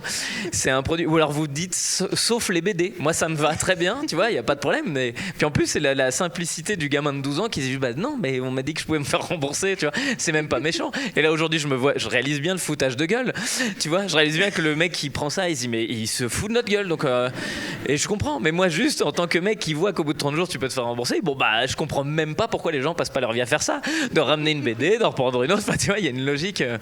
Et donc questionner la limite, quoi. Questionner la limite et puis la ridiculiser, quoi. Il y a rien de mieux aussi, tu vois. C'est comme ça aussi qu'on peut faire passer des idées progressistes. C'est que parfois il y a des trucs qui semblent complètement aberrants. Mais il semble aberrant parce qu'on a pris l'habitude que ça le soit, quoi. Parce qu'on est des singes et qu'on se prend des coups de jus quand on veut une banane, tu vois. Donc ça, il faut qu'on grandisse là-dedans. Parce que sinon, c'est beaucoup plus confortable d'être dirigé. Qu'est-ce qui se passe là-bas ? Qu'est-ce qu'il y a les deux du fond, là ? Pardon, j'ai toujours rêvé de dire ça. Non, mais si ça vous intéresse pas ce que je raconte... On va pas s'étonner, il y a des examens à la fin de l'année, hein. Moi, je l'ai eu, mon diplôme.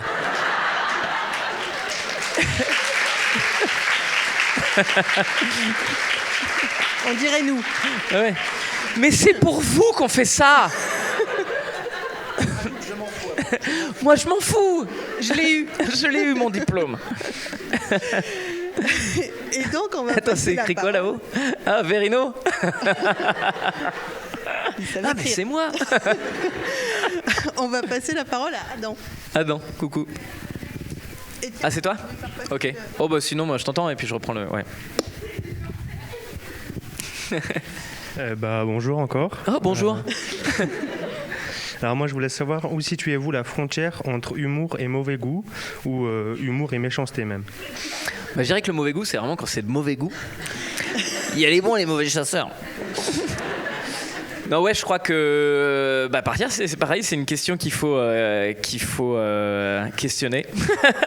C'est un truc à chaque fois faut se poser la question. Après le mauvais goût peut être très très drôle. Moi j'essaye de pas être premier degré en mauvais goût. Mais parfois effectivement à du bon vieux mauvais goût bien dégueulasse, quand c'est bien mal fait, il y a une certaine évidence que ça devient une vanne et c'est toujours très amusant. Tu vois par exemple alors ça a illustré ça mais c'est pas une question directe mais la semaine dernière, j'ai une vanne, ou la semaine d'avant, dans un didonc, où il y a un mec qui fait c'est la voiture à papa. Mais c'est mon personnage, tu vois, qui va dire ça. Et en dessous, dans les commentaires, il y a quelqu'un qui dit blague ou pas blague, c'est la voiture de papa. Et je me dis, ça c'est quand même génial parce que là pour le coup, on sait évidemment que c'est une blague et évidemment que personne ne dit la voiture à papa et donc ce serait au niveau linguistique du mauvais goût. Mais ce mauvais goût-là utilisé de cette manière fait que c'est évidemment plus rigolo puisque la voiture à papa, t'imagines le niveau intellectuel du gars quoi. Et voilà, la frontière elle est, moi le mauvais goût me dérange pas du tout, le mauvais goût blessant me dérange. Là pour le coup, c'est-à-dire j'ai aucun problème à faire du mauvais goût sur des puissants. Là pour le coup, enfin tu vois.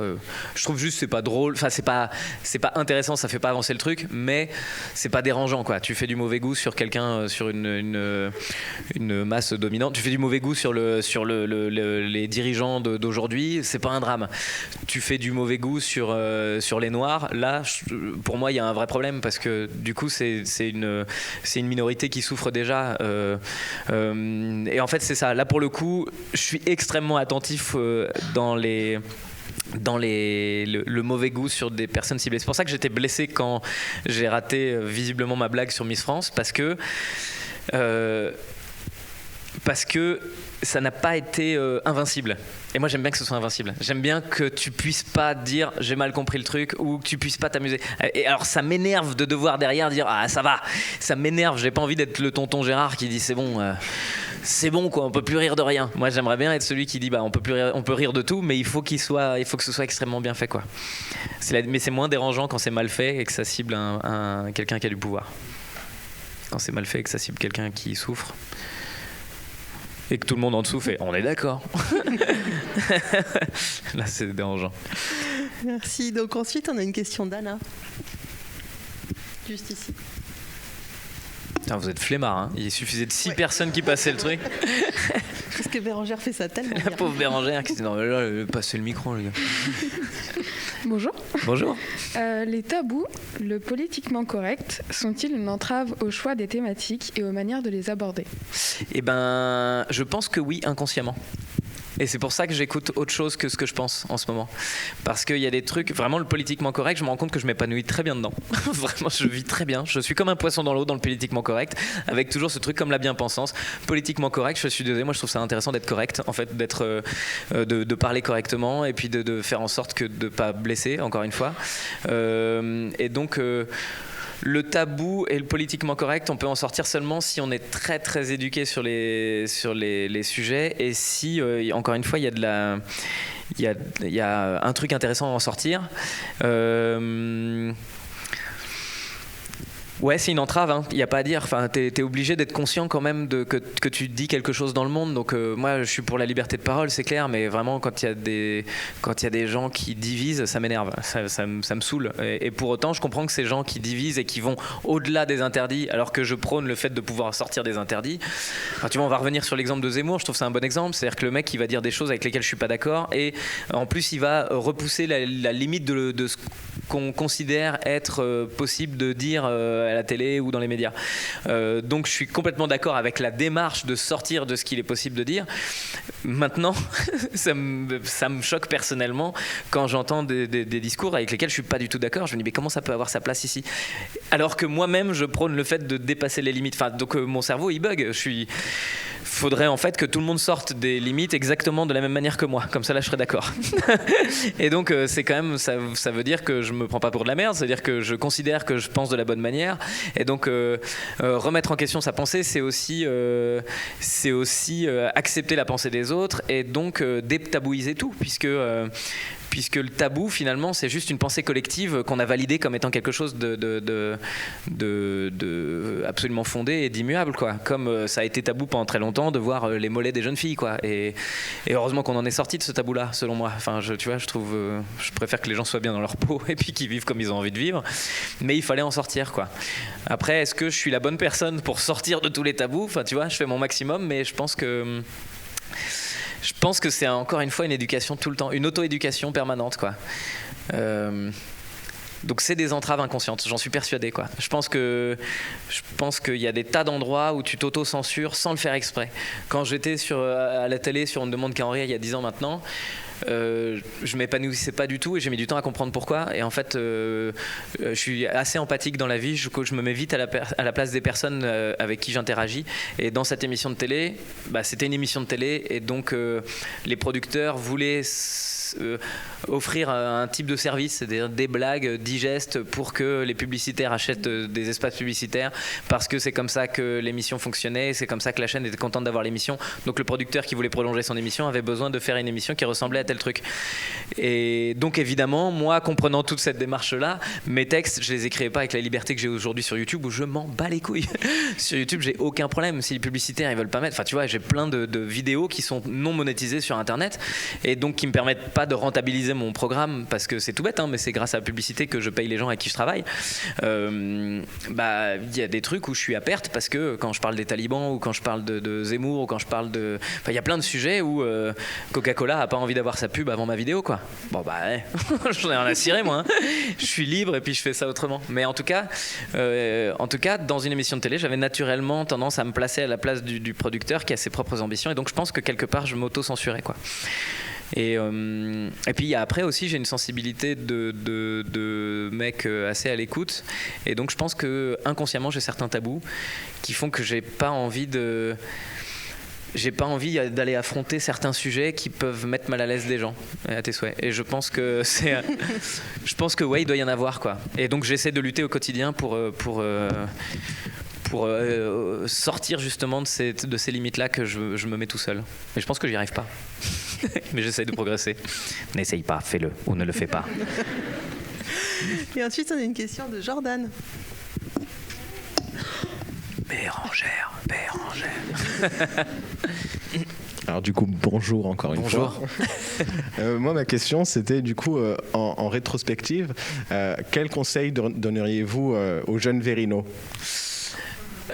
Fais comme t'as fait. Moi, je suis très heureux. Franchement, je pense que j'ai pris aucun raccourci. Je pense que je me suis planté tout ce que j'ai pu me planter.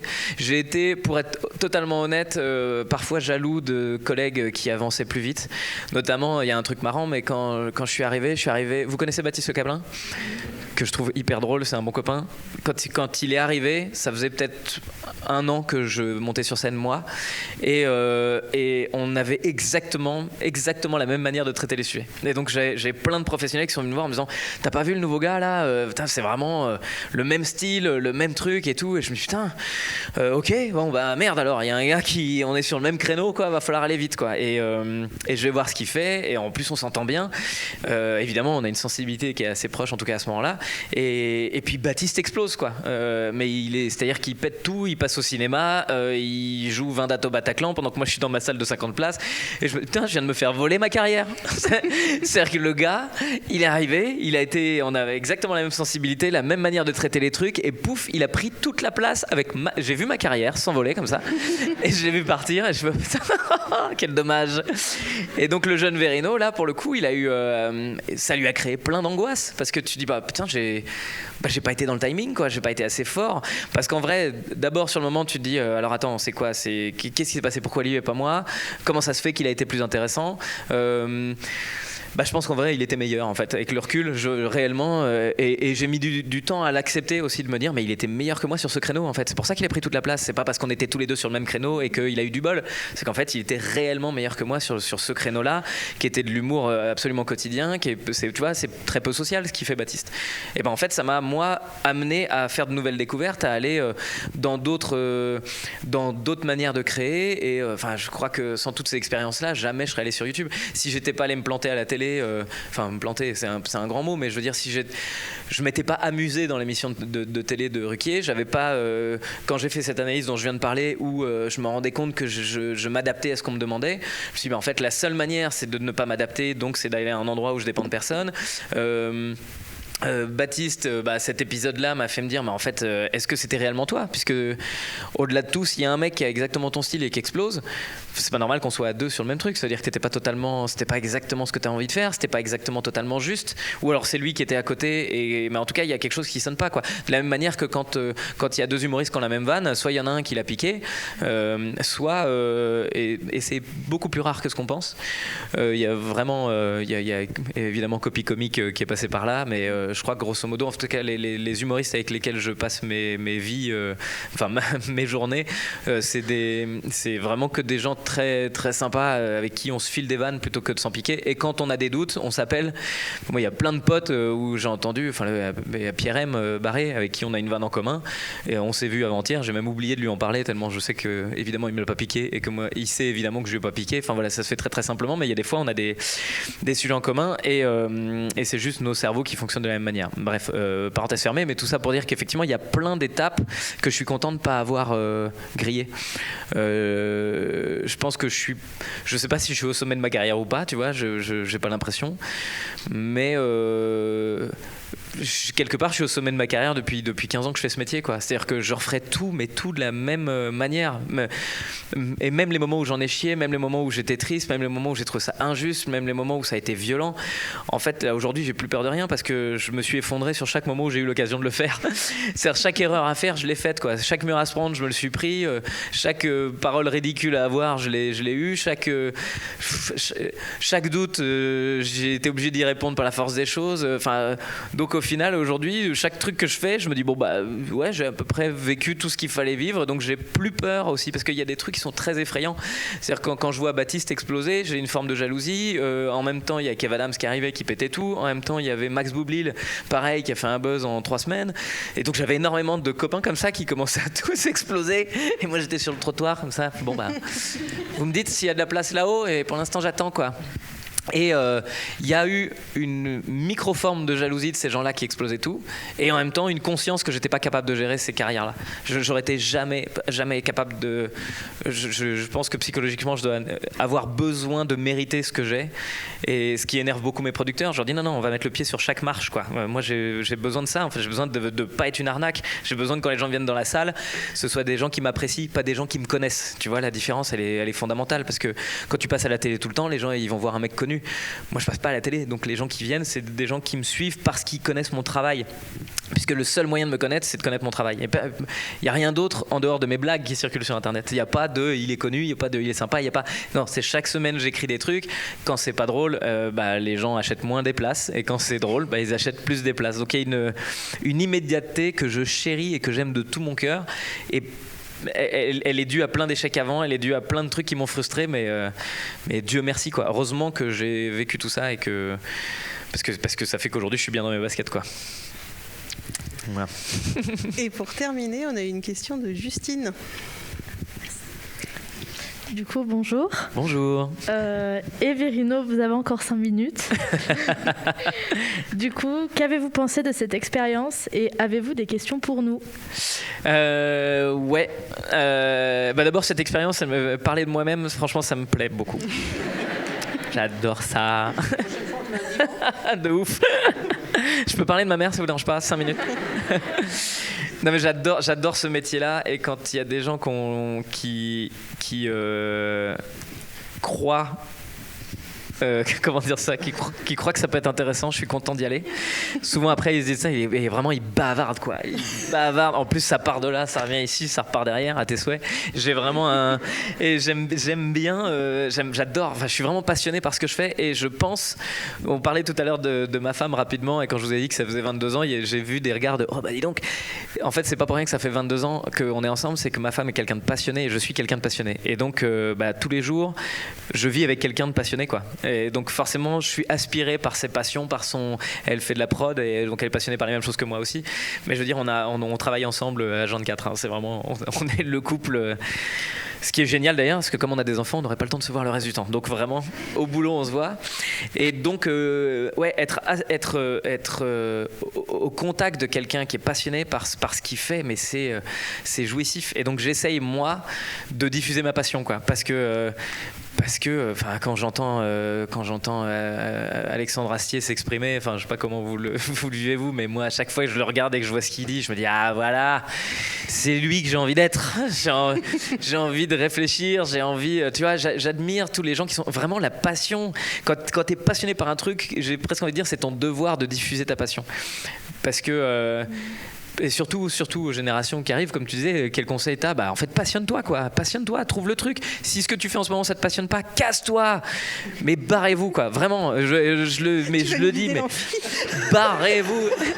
Mais non, mais faut pas hésiter, quoi. Parce que sinon, alors c'est bien d'avoir une forme de résilience et de se dire non, mais je peux y arriver et je vais découvrir des trucs. Oui, évidemment, fais à fond. Mais si tu sens que c'est pas ton truc, mais casse-toi, quoi. Mais vraiment, casse-toi. Et responsabilise-toi de ta vie, parce que t'en as qu'une seule, et tu peux pas te cacher toujours derrière ouais, mais il fallait que. Combien, moi, j'ai de gens de 45 ans qui viennent me voir en me disant j'aurais pu être humoriste, mais j'ai failli, machin. Moi, j'ai failli ne jamais être humoriste, réellement, parce que j'ai failli rester dans ces trucs-là. J'ai failli rester dans ma petite case que je pensais qu'on voulait me mettre dedans. Là, j'ai fait exprès. Donc, quelle question j'aurais à vous poser ? Est-ce que vous êtes tous passionnés ? Il n'y a pas un oui franc. C'est dur d'être passionné aujourd'hui, hein. C'est dur de trouver le truc, parce que même, je sais pas, moi par exemple, en dehors de mon taf, je n'ai pas tant de passion que ça, quoi. Je m'en rends compte, hein. Non, c'est dur de trouver l'axe, quoi. Il faut aussi savoir se passionner, hein, c'est vrai. Donc ne vous cassez pas et trouvez un moyen de vous passionner de ce que vous êtes en train de faire. C'est peut-être plus malin. Quelle question je pourrais avoir, moi ? Non, mais c'est des questions c'est des questions qui n'auront pas de sens maintenant, mais vous êtes conscient que dans 50 ans le monde s'arrête et que vous faites ça pour rien ? Vous étiez venu pour rire.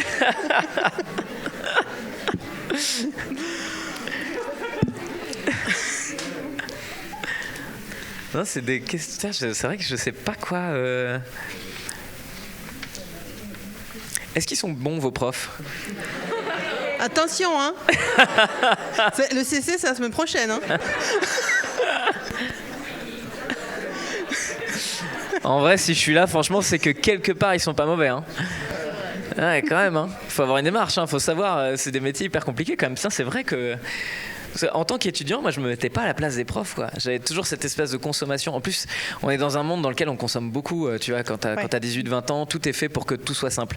C'est-à-dire qu'il faut que tu sois consommateur, donc non, mais non, en tout cas, tout est fait pour que tu consommes, que tu aies le désir de consommer. Je veux dire ça, c'est-à-dire qu'il faut que tout soit digeste, faut que sur les réseaux sociaux, si tu veux avoir accès aux informations, il faut que ça se diffuse très vite. Il faut que si les cours sont chiants, c'est horrible et c'est relou. Enfin, en tout cas, c'est comme ça que je vivais le truc. Moi, j'étais comme un consommateur dans ma salle, dans ma salle, à voir le prof qui se démenait sur scène et puis me dire ouais, mais il a pas le truc. Je suis désolé, il y a un moment, si tu veux m'intéresser, mon pote. Et je me disais, et là aujourd'hui, je me dis mais quel connard. Oh là là. Le consommateur, le mec, il vient comme au cinéma, quoi. Je suis désolé, je me suis pas assez bien amusé. Dans Iron Man 3, c'était un peu plus punchy, mais on se rend pas compte à quel point le boulot de prof déjà. L'enjeu de dingue, les finances qui suivent pas. Enfin, vraiment, je trouve que vous êtes des héros, quoi. Je vous le dis. Hein. Parce qu'eux, ils vont pas vous le dire, mais moi, je vous le dis. Vous êtes des héros.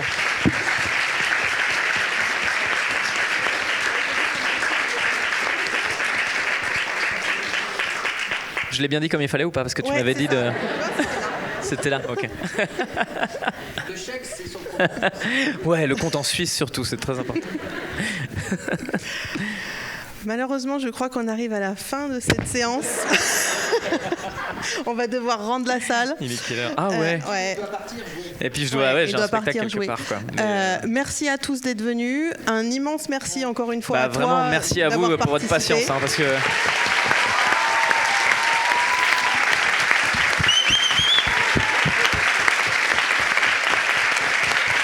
c'est un plaisir, hein.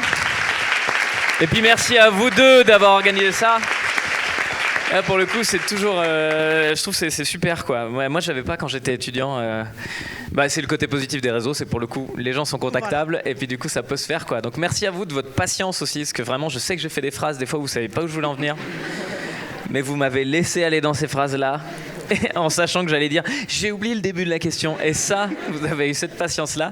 Et puis merci à vous deux de m'avoir accueilli, d'avoir monté ça. Je trouve ça super, bravo pour votre démarche. Merci à toi. Et bon courage pour votre taf et bon courage pour votre vie. Salut, merci.